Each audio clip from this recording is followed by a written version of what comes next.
شرف بخشا ہے سندھ کو تم نے عبداللہ شاہ غازی۔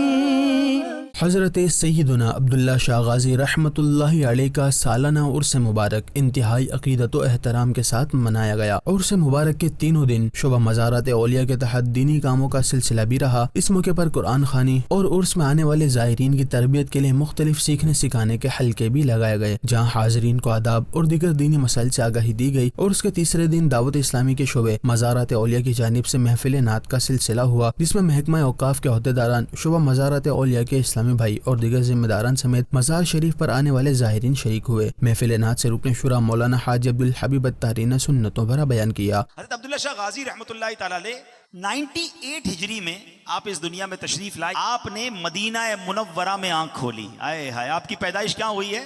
مدینہ منورہ میں۔ حضرت عبداللہ شاہ غازی اہل بیت اطہار کے گھرانے سے ہیں۔ آپ کے والد کا نام سید محمد نفس زکیہ، جو کہ امام حسن رضی اللہ تعالیٰ عنہ کے پوتے ہیں، اور حضرت عبداللہ شاہ غازی حسنی حسینی سید ہیں، اور آپ کا سلسلہ نسب 5ویں پشت میں شیر خدا مولا علی کرم اللہ تعالی وجہ الکریم سے جا کر ملتا ہے۔ سبحان اللہ۔ آپ علم حدیث میں ماہر تھے، آپ میں علم کے جوہر موجود تھے، اور آپ نے اپنے علم کی روشنیوں سے کئی لوگوں کو منور کیا۔ آپ سندھ میں 12 برس تک اسلام کی تبلیغ میں مصروف رہے، اور آپ ہی کی برکت سے سینکڑوں لوگوں نے اسلام قبول کر لیا۔